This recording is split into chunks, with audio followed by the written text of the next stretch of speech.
the latest trendy vacations rather than working.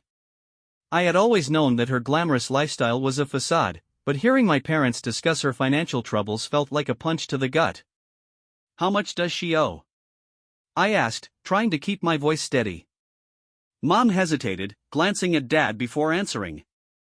"It's around $200,000, she said, her voice barely above a whisper. I felt my heart drop. 200,000? That's a staggering amount. What do you expect me to do about it?" Mom leaned forward, her eyes pleading. "We were hoping you could help us out, Tyler. We know you just bought your apartment, but we thought maybe you could sell it and use the money to pay off Emma's debts." I blinked in disbelief. "Sell my apartment? You want me to give up my home to bail her out? This is insane." Dad interjected, his tone firm. "Tyler, this is family. We need to support each other. Emma is struggling, and if you could just make this sacrifice, it would mean so much to all of us." I shook my head, feeling a mix of anger and frustration. "You can't be serious. I've worked hard for everything I have. I'm not going to throw it away because Emma made poor choices." Emma finally looked up from her phone, her expression a mix of annoyance and entitlement. "It's not like I asked for this, Tyler. I thought you would understand. You've always been the responsible one." "Responsible? You mean the one who has to clean up after your messes?" I shot back, my voice rising. "I'm not your safety net, Emma. You need to face the consequences of your actions." Mom's face fell, and I could see the disappointment in her eyes. "Tyler, please. We're not trying to put you in a difficult position. We just thought you would want to help your sister." I took a deep breath, trying to calm the storm brewing inside me. Helping her would mean sacrificing my own stability. "I can't do that. I won't do that." The silence that followed was heavy, filled with unspoken words and unresolved tension. I could feel the weight of their expectations pressing down on me, and I knew that this conversation was far from over. "Maybe you should think about it," Dad said finally, his voice low. "Family is everything, Tyler. We need to stick together." I stood up, my heart racing. "I need some air," I said, and without waiting for a response, I walked out of the house, the cool night air hitting my face like a splash of cold water. As I stood on the porch, I felt a mix of emotions swirling inside me: anger, disappointment, and a deep sense of betrayal. How could they expect me to sacrifice my hard-earned independence for someone who had never shown any appreciation for the support I had given her in the past? I took a moment to collect my thoughts, staring up at the stars that dotted the night sky. I had always been the one to put in the effort, to strive for success, while Emma had coasted along, relying on our parents' support and the image she projected on social media. After a few minutes, I returned inside, determined to stand my ground. "I'm not selling my apartment," I said firmly, looking at my parents and Emma. "I've worked too hard for it, and I refuse to be the one who cleans up after Emma's mistakes." Mom looked at me, her eyes filled with disappointment. "You're being selfish, Tyler. This is about family." "No, Mom. This is about enabling bad behavior. If you want to help Emma, then you should help her find a way to manage her debts without putting my life on hold." Emma rolled her eyes, clearly annoyed. "You just don't get it, do you? This is about supporting each other." I shook my head, feeling a sense of finality in my decision. "I get it, Emma. But support doesn't mean sacrificing my own future for your mistakes. I'm done." With that, I turned and walked out of the room, leaving behind the weight of their expectations and the burden of their choices. I knew I had made the right decision, but the feeling of being disowned by my family lingered in the air like a dark cloud. As I stepped outside, I took a deep breath, feeling the cool night air fill my lungs. I was determined to carve my own path, no matter the cost. I would not let their demands dictate my life any longer. "Money, and I've been more than generous for years. You've taken advantage of my kindness, and I'm done being the family bank." Mom's voice trembled with anger. "You're being selfish, Tyler. We've always been there for you. How can you turn your back on us like this?" "Being there for me? You mean prioritizing Emma over me at every turn? I've spent years watching her get everything while I had to fight for scraps. I'm not going to keep enabling that. Emma is struggling. She needs our help. Mom insisted, her voice rising. And what about my struggles? What about the sacrifices I've made? I've supported you both financially for so long, and for what? To be treated like I don't matter? There was a pause on the other end of the line, and I could hear Mom's breathing, heavy with emotion. You're breaking our hearts, Tyler. You're breaking your family apart. Maybe it's time for a break, I replied, my voice steady. I'm tired of being the one who has to pick up the pieces. I'm not responsible for Emma's choices, and I refuse to be held hostage by guilt anymore. Guilt? Is that what you think this is? We're asking you to help your sister, not to feel guilty. Help her? By sacrificing my home? No, Mom. That's not help, that's enabling. You're teaching her that she can rely on others to fix her mistakes instead of facing the consequences. Tyler, please, she pleaded, her voice softening. We're family. We should support each other. Family doesn't mean sacrificing your own well-being for someone else's poor decisions. I've done enough. I'm done. With that, I hung up, feeling a mix of relief and sadness. I had finally stood up for myself, but the weight of the situation still hung heavily in the air. I took a deep breath, trying to shake off the lingering tension. The rest of the day passed in a blur. I avoided my phone, not wanting to deal with the barrage of messages and calls from my parents and Emma. Instead, I focused on myself, taking a long walk around my neighborhood, trying to clear my mind. As I strolled through the park, I reflected on the past few years. I had worked so hard to build my life, to create a space that felt like home. I had sacrificed so much for my family, and yet it never felt like enough. When I returned home, I finally mustered the courage to check my phone. The notifications were overwhelming, but one message stood out. It was from Emma. You're going to regret this, Tyler. You'll see. I felt a pang of guilt, but I quickly pushed it aside. I had made my choice, and I needed to stick to it. I was tired of being the one who always gave in, the one who always put others first. The next few days were tense. My parents continued to reach out, but I ignored their calls and messages. I needed space to think, to process everything that had happened. I focused on my work, pouring my energy into my projects and finding solace in my career. Eventually, I decided to take a trip to clear my head. I booked a weekend getaway to a nearby beach town, hoping the change of scenery would help me gain some perspective. As I sat on the beach, watching the waves crash against the shore, I felt a sense of peace wash over me. I realized that I had been so consumed by my family's expectations that I had lost sight of my own goals and dreams. I spent the weekend reflecting on what I truly wanted out of life. I had always dreamed of traveling, of experiencing new cultures and meeting new people. I had put those dreams on hold for too long, always prioritizing my family's needs over my own. When I returned home, I felt rejuvenated and ready to take control of my life. I knew I had to set boundaries with my family, to make it clear that I would no longer be their financial safety net. I drafted another email to my parents, this time outlining my boundaries. I explained that while I loved them, I could no longer support them financially. I needed to focus on my own future and my own goals. After hitting send, I felt a weight lift off my shoulders. I was finally taking charge of my life, and it felt liberating. In the weeks that followed, I focused on my career and my personal growth. I started taking classes in areas I was passionate about, exploring new hobbies, and even planning a trip abroad. I still received messages from my parents, but I remained firm in my decision. I refused to let their guilt trips and demands dictate my life any longer. I shot back, my voice steady and unwavering. You think you can intimidate me into submission? That's not going to work anymore.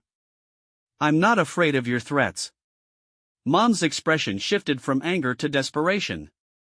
Tyler, please. We're your parents. We just want what's best for Emma. You can't turn your back on family. Family? You've made it clear that your definition of family only includes those who fit your narrative. I'm not going to be your scapegoat any longer. Dad shifted uncomfortably, glancing around the lobby as if he was worried someone might overhear. This isn't the place for this conversation. Let's just talk this out like adults. Like adults? I scoffed. You mean like the way you've treated me my entire life? I'm done with your manipulation. I'm not going to be your backup plan or your financial safety net. I've worked too hard for what I have. Mom's eyes filled with tears, but I refused to let her guilt trip me. You've made your choices, and now you have to live with the consequences. I'm not responsible for Emma's debts or your financial decisions. Tyler, we're begging you, Dad said, his voice low and pleading. We're in a tough spot. We need your help. I shook my head, feeling a mix of anger and sadness. You've had your chance, and you squandered it. I'm not going to sacrifice my future for your mistakes. With that, I turned on my heel and walked away, leaving them standing there, their expressions a mix of shock and disbelief. I felt a surge of empowerment as I stepped into the elevator, knowing I had finally stood up for myself. The ride back to my office felt surreal. I had always been the one to bend to their will, to put their needs above my own. But now, I was reclaiming my life, and it felt liberating. As I settled back at my desk, I couldn't shake the feeling of relief that washed over me. I had finally drawn a line in the sand, and I wasn't going to let them cross it again. The following days were quiet. I focused on my work, pouring my energy into my projects and finding satisfaction in my accomplishments. I had closed another deal, and my boss praised my efforts, which only fueled my determination to keep moving forward. But the peace was short-lived. A week later, I received a call from my boss, asking me to come into his office. My heart raced as I entered, and I was met with a serious expression on his face. Tyler, I need to talk to you about something important, he said, gesturing for me to sit down. I've received some concerning reports about your family. It seems they've been reaching out to clients, trying to tarnish your reputation. I felt a wave of anger wash over me. What do you mean? They've been telling people that you're not a reliable partner, that you've cut them off financially and that you're not to be trusted. It's causing some concern among our clients. I couldn't believe what I was hearing. They're lying. I've done nothing but support them, and now they're trying to turn people against me? I know this is difficult, but I need you to focus on your work. We can't afford any distractions right now, my boss said, his tone sympathetic but firm. I nodded, feeling a mix of frustration and determination. I won't let them ruin my career. I've worked too hard for this.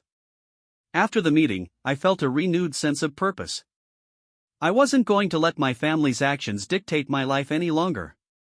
I would fight back, not just for myself but for my career and my future. I spent the next few weeks working diligently, ensuring that my projects were flawless and that my relationships with clients remained strong. I refused to let my family's drama interfere with my success. But as the weeks turned into months, the tension continued to build. My parents and Emma didn't give up easily. They would send messages from different numbers, trying to reach me, but I ignored them all. Then one day, I received a message from Aunt Lisa. Tyler, I need to talk to you. It's important. I hesitated but eventually agreed to meet her. When we sat down, she looked serious. Your parents are spreading lies about you, and it's affecting your reputation. I'm worried about you. I know, I replied, feeling the weight of the situation. But I can't keep letting them manipulate me. I've made my choice. I understand, but you need to protect yourself. You can't let them drag you down with them, and more vulnerable than I had ever seen her. The tension in the air was palpable, and I felt a mix of apprehension and concern as I approached them. Tyler, Aunt Lisa said, her voice softening as she noticed me. I'm glad you came. I nodded, my eyes shifting to my mother, who looked up at me with a mixture of relief and anxiety. How is he? I asked, trying to keep my tone neutral. He's stable, but they're running tests to see what caused the heart attack, Mom replied, her voice trembling slightly. They said it could be stress-related. I felt a pang of guilt at her words, but I quickly pushed it aside. What do the doctors say? They're monitoring him closely, Aunt Lisa interjected. They'll know more in a few hours. I took a seat across from them, the weight of the situation settling heavily on my shoulders. I had spent so long distancing myself from my family, and now here I was, faced with the reality of my father's health crisis. Mom glanced at me, her eyes glistening with unshed tears. I know things have been difficult between us, but I'm scared, Tyler. I don't want to lose him. I swallowed hard, feeling the tension in my chest tighten. I understand, I said quietly. But you have to realize that this isn't just about him. It's about how you've treated me and how you've treated Emma. Mom nodded, her expression shifting to one of regret. I know we've made mistakes. I've made mistakes. But right now, I just want my family to be together. I took a deep breath, trying to process her words. I'm here for Dad, but I can't ignore everything that's happened. I need you to understand that. Aunt Lisa watched us closely, her expression a mix of concern and understanding. Maybe this is a chance for all of you to start fresh, she suggested gently. Sometimes, crises can bring families together. I wanted to believe that, but the scars of the past were still fresh in my mind. I don't know if it's that simple, I replied, my voice heavy with uncertainty. Just then, a doctor entered the waiting area, and we all stood up, our hearts racing. Mr. Mitchell's family? He asked, looking around. That's us, I said, stepping forward. Your father is stable, and we're running some tests to determine the cause of the heart attack. He's awake and alert, and you can see him shortly, the doctor explained. Relief washed over me, but it was quickly followed by a wave of anxiety. I wasn't sure how I would handle seeing my father after everything that had transpired. Thank you, doctor, Aunt Lisa said, her voice steady. As the doctor walked away, I felt a knot in my stomach. Are you ready? I asked Mom, who nodded slowly. We made our way to the room, and as I stepped inside, I was met with the sight of my father lying in a hospital bed, looking frail and vulnerable. The machines beeped softly around him, and I felt a rush of emotions flood over me. Hey, Dad, I said, my voice barely above a whisper. He turned his head slowly, his eyes widening in surprise. Tyler, he said, his voice hoarse. You came. Of course I did, I replied, trying to keep my tone steady. How are you feeling? Like I got hit by a truck, he said with a weak smile. But I'm okay. They say I'll be fine. I nodded, feeling a mix of relief and sadness. I'm glad to hear that. Mom stepped forward, her voice trembling. We were so worried about you. Dad looked at her, and for a moment, the tension between them seemed to dissipate. I'm sorry for everything, he said quietly. I know I haven't been the best father. I watched as Mom's eyes filled with tears. We've both made mistakes, she admitted. But we can work on it. We can be better. I felt a flicker of hope at their words, but I knew it would take time to heal the wounds of the past. I want to believe that, I said, my voice steady. But it's going to take more than just words. Dad nodded, his expression serious. I understand. I want to make things right, Tyler. I really do. As we sat together in that hospital room, I felt a sense of cautious optimism. Maybe this was the beginning of a new chapter for our family, one where we could finally address the issues that, and I embraced it. As the weeks turned into months, I found myself adjusting to this new dynamic with my family. My father's health improved, and he began to regain his strength. We shared more conversations, albeit still cautious, but there was a sense of understanding that hadn't existed before. I was no longer the scapegoat or the one who had to bear the brunt of their expectations. One afternoon, while helping my parents unpack in their new condo, I noticed my mother looking at a framed photo of our family from years ago. She seemed lost in thought, and I felt a pang of curiosity. What are you thinking about? I asked, trying to keep my tone light. She looked up, her eyes glistening. Just how much has changed, she said softly. I never thought we'd be here, in a smaller place, after everything that's happened. I nodded, unsure of how to respond. Change can be good, I offered, trying to encourage her. I know, she replied, her voice barely above a whisper. I just wish I could go back and do things differently. Maybe we can't change the past, but we can work on the future, I said, feeling a flicker of hope. She nodded, and for the first time in a long while, I felt a connection between us. It wasn't perfect, but it was a start. As the summer rolled in, I continued to focus on my photography business, which was slowly gaining traction. I had started to book more clients, and the creative outlet was fulfilling in ways I hadn't anticipated. I even began to explore new styles and techniques, pushing myself to grow as an artist. One evening, I received a call from Aunt Lisa. Tyler, I wanted to let you know that your parents are doing well. They're adjusting to the new place, and I think they're finally starting to understand the importance of family. That's good to hear, I replied, feeling a sense of relief. And Emma is doing well too, she added. She's been working hard at the cafe and seems to be in a better place. I felt a mix of emotions at the mention of my sister. I hope she continues to improve, I said cautiously. She's trying, Tyler. I think she's realizing that life isn't just about appearances, Aunt Lisa said. It's about being genuine and finding happiness in the little things. I appreciated her perspective, but I still felt guarded. I'll believe it when I see it, I replied, trying to keep my expectations in check. As the weeks passed, I found myself visiting my parents more frequently. We shared meals, watched movies, and even had some lighthearted conversations. It was a far cry from the tension that had once filled our interactions. One evening, as we sat around the dining table, my father looked at me with a serious expression. Tyler, I want to thank you for everything you've done for us. I know I haven't always been the father you needed, but I'm trying to change that. I felt a lump in my throat. I appreciate that, Dad. It means a lot to hear you say that. My mother chimed in, we're all learning, Tyler. I know I've made mistakes, and I'm sorry for the way I treated you. I want to do better. I nodded, feeling a sense of acceptance wash over me. I want that too.